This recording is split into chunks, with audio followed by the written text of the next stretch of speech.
राधे राधे। आज हम कार्तिक मास महात्म का 11वां अध्याय सुनेंगे। तो चलिए शुरू करते हैं 11वां अध्याय। जिसको जप कर जीव हो भवसागर से पार, 11वें अध्याय का कपिल करे विस्तार। एक समय जब समुद्र का पुत्र जलंधर अपनी स्त्री वृंदा के सहित असुरों से सम्मानित हुआ सभा में बैठा था, तभी गुरु शुक्राचार्य वहां पहुंचे, जिनके तेज से सब दिशाएं प्रकाशित हो गईं। तब गुरुजी को आता देख असुरों सहित सागर पुत्र ने उठकर बड़े आदर से उन्हें प्रणाम किया। तेजस्वी गुरुजी ने सबको आशीर्वाद दिया। फिर उनके एक दिव्य आसन पर बैठाकर सब दैत्य भी यथास्थान बैठ गए और सागर पुत्र ने नम्रता से यह प्रश्न किया, हे गुरुजी, राहु का सिर किसने काटा था? आप हमें ये बतलाएं। इस पर श्री शुक्राचार्य जी ने विरोचन पुत्र हिरण्यकश्यप और उसके धर्मात्मा पौत्र का परिचय देकर देवताओं और असुरों द्वारा समुद्र मंथन की संक्षेप में सब कथा कहकर बतलाई कि जब समुद्र से अमृत निकला तो उस समय देव रूप बनाकर राहु भी पीने बैठ गया।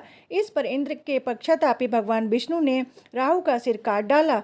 ये सुनने के साथ ही जलंधर के नेत्र लाल हो गए। उसने बड़ा क्रोध किया। फिर अपने धस्मर नामक दूत को बुलाकर गुरु को कहा, सब वृतांत सुनाया और आज्ञा दी कि तुम शीघ्र ही इंद्रपुरी में जाकर इंद्र को मेरी शरण में ले आओ। धस्मर जलंधर का बड़ा निपुण दूत था। वह शीघ्र ही इंद्र की सुधर्मा नामक सभा में जा पहुंचा और उसने जलंधर के शब्दों में इंद्र से कहा, हे देवता धम, तुमने समुद्र को क्यों मथा और मेरे पिता के सब रत्नों को क्यों ले लिया? ऐसा कहकर तुमने अच्छा नहीं किया। यदि तू अपना भला चाहता है तो उन सब रत्नों सहित देवताओं के साथ मेरी शरण आ, अन्यथा हे सुराधम, मैं सत्य कहता हूँ कि तेरा राज्य ध्वंस कर दूंगा। इंद्र यह सुनकर बहुत विस्मित हुआ और कहने लगा, पहले सागर ने मेरे भय से सब पर्वतों को अपनी कुक्षी में क्यों स्थान दिया और मेरे शत्रु दैत्यों की क्यों रक्षा की? इसी कारण से मैंने उनके सब रत्न हरण किए हैं। मैं सत्य कहता हूँ, मेरा द्रोही सुखी नहीं रह सकता। इंद्र की बात सुनकर वह दूत शीघ्र ही जलंधर के पास आया और सब बातें उसे कह सुनाई, जिन्हें सुनते ही वह दैत्य क्रोध के मारे अपने होठों को काटने लगा और देवताओं को जीतने के लिए उसने उद्योग आरंभ किया। फिर तो सब दिशाओं तथा पाताल से करोड़ों दैत्य उसके पास पहुंच गए।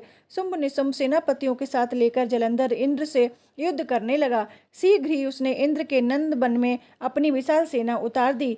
वीरों की शंख ध्वनि और घोर गर्जन से इंद्रपुरी गूंज उठी। अमरावती छोड़ देवता उनसे युद्ध करने चले। भयानक मार काट हुई। दोनों पक्षों के आचार्य अपने अपने मृतकों को जलाने लगे। असुरों के आचार्य गुरु शुक्र अपनी मृत संजीवनी विद्या से और देव गुरु बृहस्पति द्रोणागिरी से औषधियां लाकर मृतकों को जिलाते रहे। इस पर जलंधर ने अपने गुरु शुक्राचार्य से क्रोध होकर कहा, मेरे हाथ से मरे हुए देवता जी कैसे सकते हैं? जिलाने वाली औषधियां तो सब आपके पास ही हैं, फिर ये कैसे संभव है? इस पर श्री शुक्राचार्य जी ने गुरुदेव श्री बृहस्पति जी द्वारा द्रोणागिरी से औषधि लाकर देवताओं को जिलाने वाली बात बताई। यह सुनकर जलंधर और भी क्रोधित हो गया। श्री शुक्राचार्य जी ने कहा, क्रुद्ध क्यों होते हो? यदि शक्ति है तो द्रोणागिरी पर्वत को उखाड़कर समुद्र में फेंक दो, तब मेरे कथन की सत्यता प्रमाणित हो जाएगी। इस पर जलंधर क्रोधित होकर शीघ्र ही द्रोणागिरी पर्वत के पास जा पहुंचा और अपनी भुजाओं द्वारा उसे जड़ से उखाड़कर समुद्र में फेंक दिया। ये तो भगवान शंकर का तेज था, जिसमें जलंधर की कोई विचित्रता नहीं थी। तत्पश्चात वह सागर पुत्र युद्ध भूमि में आकर बड़े वेग से देवताओं का संहार करने लगा।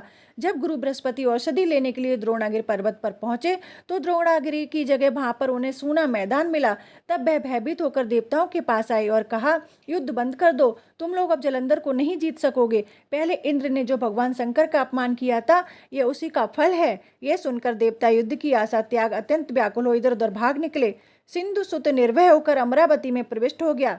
इंद्र आदि सब देवताओं ने गुफाओं में शरण ली। इस प्रकार 11वां अध्याय समाप्त। अगर आपको मेरा वीडियो पसंद आया हो तो लाइक करें, शेयर करें, सब्सक्राइब करें। राधे राधे।